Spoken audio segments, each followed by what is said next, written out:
purely looking at the image quality coming out of the EFM 32mm f1.4, it is the perfect lens. But it's not necessarily the perfect lens for everybody.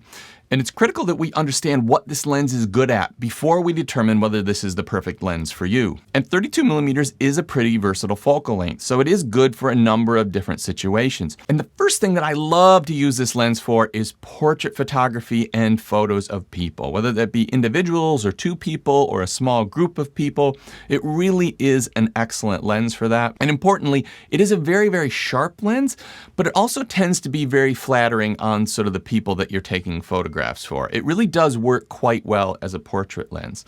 And equally importantly, not only is there a lot of detail and is it a very flattering lens on sort of the person's face themselves, but the background blur is very, very creamy and smooth and not distracting.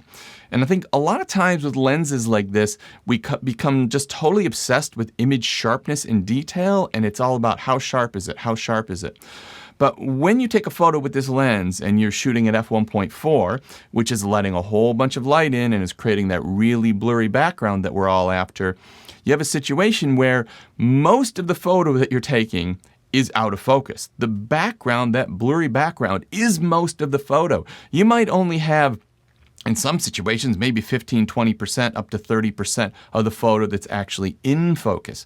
So we really need to look at those out of focus areas and make sure that they are sort of create a sort of creamy or dreamy or beautiful backdrop for the thing that we're actually taking a picture of. In this case, in portrait photography or group photography, the picture of the person. So I think equally important as sharpness and detail is that creamy, beautiful out of focus area. And this lens renders some of the most beautiful out of focus areas that you'll get in any lens on any system. And if I was going to pick my very favorite thing to use this lens for, it is absolutely pictures of people. Now, the other thing I love to use this lens for is street photography. It is really, really a good lens for street photography. Now, there's a couple things to keep in mind here. Generally on an APS-C size sensor, which is what the EFM cameras all have, they have an APS-C size sensor, also called a cropped sensor. What's considered the most popular or most universal focal length on this size sensor is a 22mm lens. And because of that, the Canon 22mm f2 lens is very popular. And also a little bit, the Viltrox 23mm f1.4 tends to be popular for that purpose.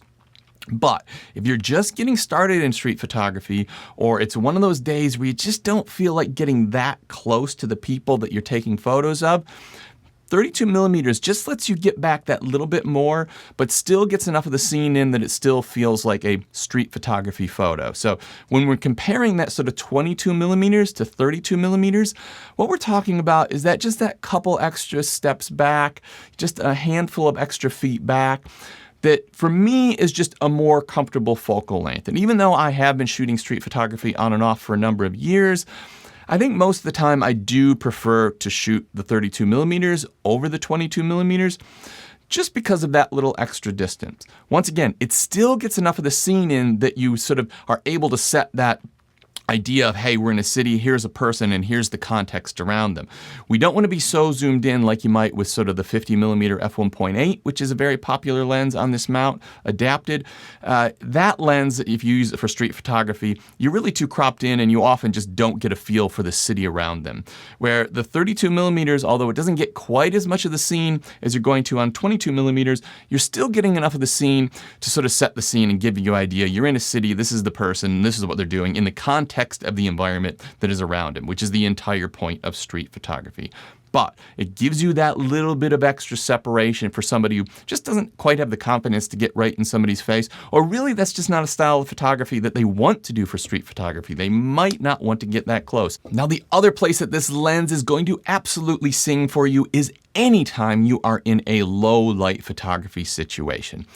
F1.4, which is how wide the opening is in the back of the lens to allow light into your camera sensor, just means it opens very, very wide. This is as wide as any lens on the mount opens. F1.4 is the maximum aperture you can get in an autofocus lens on this mount. And that means you are going to get the maximum amount of light into the sensor, which means the quality of your photos are going to be better in low light situations. So if you're sort of going out, you're going to be in a restaurant or some sort of low light situation outdoors, or even camping or hiking and sort of spending the night around a campfire or something like that. Even sort of walking the city at night, even nighttime street photography would be another one. Anytime you're in a situation where you really need the maximum light coming in and hitting that sensor, this is really a perfect lens for that, just because of that f1.4 aperture. Now, another thing that this lens is surprisingly good at is macro photography or close-up photography. It's something that I really didn't think about before I bought the lens, but just buying it and playing around with it, it takes incredibly good close-up or macro photos. Now, not quite as good as a dedicated macro lens, but the beautiful thing about this lens is it's just a really great portrait lens and all-purpose sort of walk-around lens, street photography lens, does all these different things. And it takes great close-up photos and great sort of verging on macro photos. It's not, once again, a true one-to-one representation like you would get out of a dedicated macro lens, but it's close enough for somebody that wants to play around with sort of macro photography or wants to get some sort of good close-ups, whether it be of products or flowers or anything like that.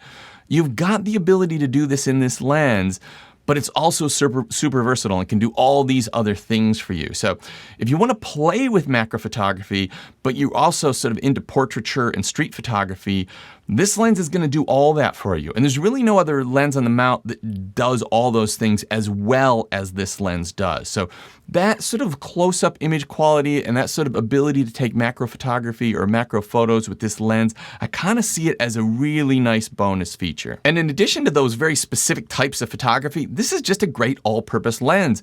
You're basically looking at photography between somewhere 23 millimeters, 22 millimeters to 32 millimeters is really that sweet spot where you're going to have a lens glued onto your camera and just walk around and take photos with it and not switch out the lens.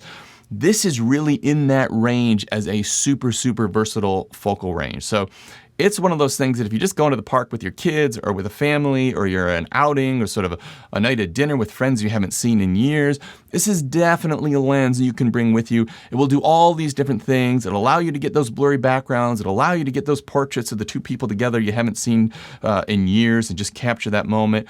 It'll allow you to get low light situations. So it really is a very versatile lens as far as sort of picking one focal length, very specifically for photography. Now, I have some different feelings about it when it comes to video, and I will cover those at the end of the video. Now, the first thing you're going to notice if you purchase one of these lenses is the build quality. It is a beautifully little built lens. Now, it is a polycarbonate housing or plastic housing on the outside, but I don't know what they've done, but it feels much more solid. It's a heavier lens. I think it's the heaviest of the Canon EFM mount native lenses, at least from the Canon lineup that I've felt. And it really feels well built, even though the outside housing is plastic. You do get a little metal mount, and it does sort of when it focuses, it does sort of move in and out. Not very far, but it does move in and out. And it does have a 43 millimeter filter thread, which I think is the same as the 22 millimeter f2 lens. So if you have that lens and you have some filters for it, you're going to be able to use the same filters. It also has a really nice and well dampened sort of manual focus ring. So that is super smooth, and it works quite well. The other thing that's interesting about this lens is it actually has a focus range feature that limits the focus range. So you can either go your full focus range, which is from infinity all the way to the lens's minimum focus distance, which you would do if you were sort of shooting macro photography. But if you're not shooting any of those super close-ups, then you put it on the 0.5 meters to infinity setting. Now, what that does is that means that when the lens is focusing, it doesn't go through that really close super macro range to try and find focus. It knows that you aren't using it like that, so it limits it to sort of a 0.5 meter and beyond. So if you're just walking around doing general purpose photography, that's the setting you're going to put it on. And that just makes focusing faster because the lens knows that it doesn't have to look in that close-up range. And this is important because that close-up range, the lens has to spend a lot of time. As you get closer, it has to move further and further to find close focus or focus in that close, very close-up range. So that just makes the focus faster overall by telling it to just ignore that part of the focus range. Now, like all the other EFM mount lenses, I do recommend if you buy this lens that you do buy a lens filter, a protective UV lens filter. It's very cheap insurance. You don't want to scratch the front element of this lens and ruin the lens. It also means that if you're sort of walking around and you get some dust or debris on it, you can just sort of wipe off the lens filter with your t-shirt or anything that you have around. If you get dust or debris on the front element of that lens, you really want to sort of clean it with sort of a dedicated blower or something that is really designed to clean that lens, because you don't want to end up scratching that front element by sort of grinding some grit or dirt into the front element of that lens. So it just protects the front element of that lens, and it allows you in dirty environments to make sure that you're always cleaning off that front element so that you get a clean picture. I would also recommend looking at a lens hood, and the lens hood actually sort of protects from stray light coming from the side, hitting the front element of that lens and sort of flaring or decreasing the contrast in your images. So a lens hood can improve the quality of your images. It also gives a little bit of protection, so if you're walking around and you sort of bump that lens into anything, both your filter and the front element of the lens are protected by the protruding lens hood. So I do recommend those accessories if you have this lens or if you're going to buy this lens, and I will link those products in the description down below. Now, for the quality of the photos that you're going to get out of this lens, this is actually an extremely affordable lens. It is one of the more expensive EFM lenses on the mount, but when you look at the image quality that you're going to get, and you compare that image quality to anything else in Canon's lineup, what you're going to find is this is very, very good value.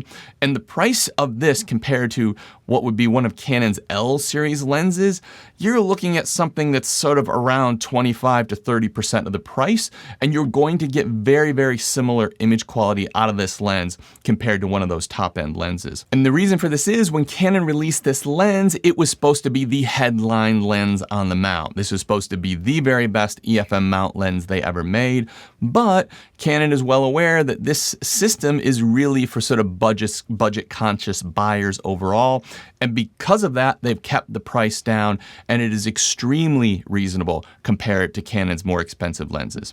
And I will put some pretty good prices to this lens in the description down below. I'm always keeping an eye out for the best prices, and I will link those in the description down below. So this is such a great lens, so who do I not recommend it for? Well, I know a lot of people on the EFM mount are looking to get great value out of their system, and they might only buy one prime or fixed lens for sort of blurry background images, whether that be photo or video. And I think if you are primarily a photo shooter first, then I do recommend this 32mm focal length, even if you do shoot a little bit of video.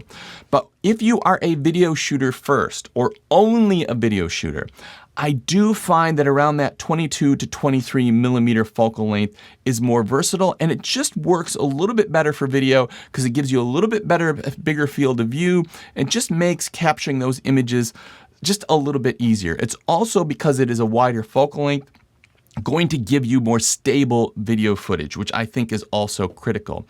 And the lens I recommend for that, if you're only going to have one lens to shoot video first and photo second, or only video, is in this video that I've just thrown on screen now. So if that is you, just check out this video, and I don't think you'll be disappointed.